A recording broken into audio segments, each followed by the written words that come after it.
예, 저는 아주대학교 법학전문대학원에서 사실은 그 노동법 그리고 사회보장법을 담당하고 있습니다. 오늘 사실 일자리 창출 관련해서 제 분야에서 뭐를 얘기해야 될까라는 것을 좀 고민하게 됐는데요. 오늘 우선 그 노민선 박사님께서 좋은 발표를 해주셔서 중소기업의 다양한 그 정책 지원들 뭐 이런 것들에 대해서 좋은 제안을 해주시지 않았는가. 그래서 오늘 국회에서 했기 때문에 아마 그런 제안들을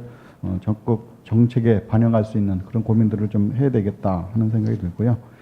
다만 이제 발표 내용에서 약간의 좀 보완이라고 할까요? 뭐 이런 것 좀 생각해 볼 부분들이 그 자료에 의하면은 이제 정부 정책 추진과 관련해서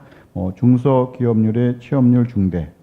그다음에 성과 공유를 통한 기업가 정신 확산, 그다음에 정책의 효율성, 지속성, 가능성 제고, 뭐 이런 것들이 이제 큰 비전으로 이렇게 제시를 하셨는데, 실질적으로 이제 뒤에 10대 정책 지원과 관련해서 이렇게 매칭을 시킬 때 정말 정부가 뭐를 해야 될까라는 부분들이 이렇게 딱 그려지지는 않더라고요. 근데 이제 좀 더 아마 오늘 발표였기 때문에 향후 저게 된다고 그러면은 이 중소기업의 10대 정책 지원에서 뭐 여러 가지 강론들이 있었던 부분들이 좀 더 이제 가시적으로 좀 와닿게 구체적으로 재정 지원 규모들이 어느 정도 되고 또 파급 효과가 돼서 실질적인 인원이 어느 정도 그 창출이 되는지 뭐 이런 것들에 대한 것들을 좀 내시면 좀 어떨까 하는 생각이 듭니다. 그러니까 지금 대통령께서 81만 개의 일자리 창출 뭐 이런 숫자적인 그런 것으로 하면은 좀 더 임팩트 있고 또 시간 제시가 되지 않을까 하는 생각이 들고요. 그다음에 이제 이런 내용 중에서 보니까 그 과제 중에서 저랑 좀 관련된 부분들이 이제 대중소 간 임금 격차 완화 문제라든가 최저임금 단계적 인상 문제라든가 근로시간 단축 문제 이런 것들이 좀 법 개정 사항이면서 당장 우리가 목전에 와닿는 이런 문제인데 사실은 이게 오늘 하루 이틀의 일들이 아니었기 때문에 이걸 좀 구체적으로 어떻게 해야 될 것인가라는 부분들이 일자리 창출과 같이 고민돼야 될 것 같고요. 그다음에 이제 외국인 근로자 관련된 대체 지원 관련해서 사실은 이제 이게 늘어나는 일들이 당장 이제 한 4년 사이에 한 7만 명 정도, 한 55만 명 정도 규모로 돼 있는데 작년 겨울로는 이제 파견법 관련해서 제정을 하면서 여러 가지 또 이제 그쪽으로 업종을 늘리는 요구를 했을 때 이게 상당히 좀 현실적이지 않은 것보다는 실현 가능한 부분들이 입법적으로 어려워서 지금 그런 것들이 구현이 안 된다라고 그러면은 이 외국인에 대한 이런 문제들을 단지 어떤 지원을 통해서 이렇게 대체할 수 있을까라는 이런 부분들 관련해서도 좀 더 좀 깊은 고민이 좀 필요하지 않은가라는 생각이 들고요. 그다음에 이제 사실은 현재 이제 이 대선이 끝난 다음에 사실은 이제 큰 언론에 이렇게 보도된 것들을 이렇게 보게 되니까 당장 이제 공공 일자리 부분 80만 개가 이게 신설이 되는 거더라고요. 보니까 신설이 되는 거고 그게 물론 이제 5년 임기 내에 하는 거지만은 당장 금년 내에 한 13만 4천 명 정도 이렇게 신설이 되는데 그것과 관련해서 중소기업하고 관련된 이런 부분들이 있나 보니까 이게 이제 공공 부분이니까 전혀 관계가 없는 것 같아요. 그리고 이제 이것 관련해서 추경을 당장 책정한다고 그랬는데 뭐 경제가 요즘에 이제 수치상은 좋아서 한 10조 원 정도 마련하는 부분들에 대해서는 어느 정도 이제 가능이 있다라고 이렇게 기재로 발표를 하는데 지금 우리가 이제 얘기하는 중소기업 이런 문제에 관해서 가시적인 중요성이 있다라고 그러면은 같이 좀 고민해야 될 것이 아닌가라는 생각이 들어서 지금 그게 전혀 연계가 안 돼 있다라는 부분들을 말씀을 드리고 싶고요. 그다음에 이제 뭐 대통령께서 갑자기 인천공항 가셔갖고 사실은 이제 비정규직 넓은 의미에서 이런 부분들을 정규직화하는 부분들을 이제 적극적으로 물론 이제 단서는 있었는데 이제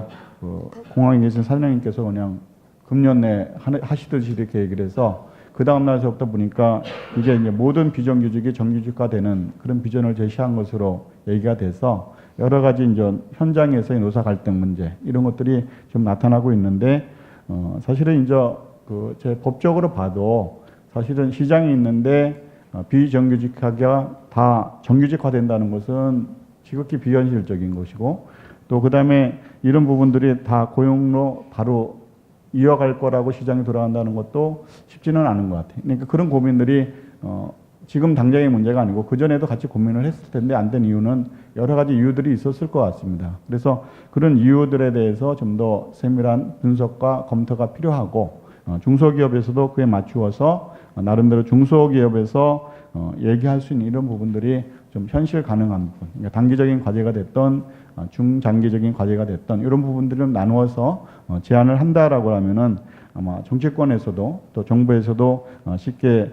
마련할 수 있지 않을까라는 그런 생각이 들고요. 그다음에 이제 사실은 이 중소기업 관련해서 사실은 이제 가장 정책적으로 지금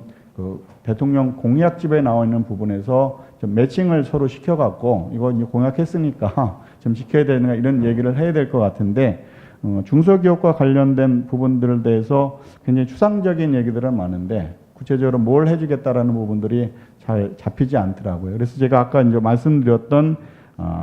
근로시간 문제라든가 최저임금 문제라든가 비정규직 관련 입법들이 중소기업에서 굉장히 그런 부분들을 좀 해달라고 하는 이런 부분들에 대해서 그것이 지금 공약 부분하고는 좀 달리 가서 지금 이제 중소기업 일자리 창출하는 이런 부분에서 그 제도적인 부분에 우리가 검토를 한다라고 그러면은 그런 부분들을 좀 더 구체적으로 제시를 다시 좀 해야 되지 않을까라는 생각이 들고요. 그다음에 이제 건수로는 많은데 사실은 이제 고용시장에서 근로시간 단축에 대한 파급 효과는 제가 노동법을 전공하지만은 생각 외로는 훨씬 클 것 같습니다, 사실은. 그러니까 이제 지금 규제가 법정 40시간, 연장 12시간 해갖고 52시간 정도인데 지금 현장에서 52시간으로 중소기업이 그것을 공장을 운영할 수 있을까라는 관련해서 중소기업 사장님들 대체적으로 얘기하시는 것들이 경영에 직격탄을 좀 맞을 것 같다. 그런 얘기도 하시고 그다음에 사실 중소기업의 독자적으로 경영을 하시지만은 어떻게 보면 협력사 입장에서 납품, 가격 이런 등등 관련해서 기일을 맞출 수밖에 없는 이런 부분들이 있는데 그런 시간제 내에서 가능할까라는 부분에서 좀 더 확실한 연차적인 착륙을 하기 위한 근로시간에 대한 그런 단축에 대한 대비들 이런 것들이 좀 필요할 것 같고요. 그에 맞물려서 모든 중소기업들이 아마 임금 체계상에 있어서 최저임금의 영향을 좀 직접 받고 있는 것 같은데 지금 그것이 10,000원대로 단기간 내에 상승이 된다 그러면 그런 내에서 그 기업 운영이 가능할 것인가라는 부분에서 좀 여러 가지 고민이 되고요. 사실 이제 중소기업에 대한 지원도 중요하긴 한데 어떻게 보면 이제 아까 산업 정책 차원에서 보면은 이게 중소기업의 좀비기업 문제는 항상 문제가 되고 있습니다. 그래서 이게 정책 지원이 아닌 스스로 자생할 수 있는 이런 경영 확인이 되려고 그러면은 우선 노동법적인 제가 말씀드린 근로시간 문제라든가 최저임금 문제, 비정규직 문제에 대한 이런 문제들이 좀 더 우리가 가시적으로 좀 보여야지만 이 중소기업에서의 고용 창출도 되고 또 기업하기 좋은 생태계도 좀 마련되지 않을까라는 생각이 듭니다. 그래서 오늘 이제 이 자리를 비로소 사실은 이제 가시화된 여러 정책 제안들이 중소기업과 잘 매치가 되면서 그런 것들이 좀 제안이 되는 시발점이 됐으면 좋겠습니다. 예, 이상입니다. 예, 감사드립니다.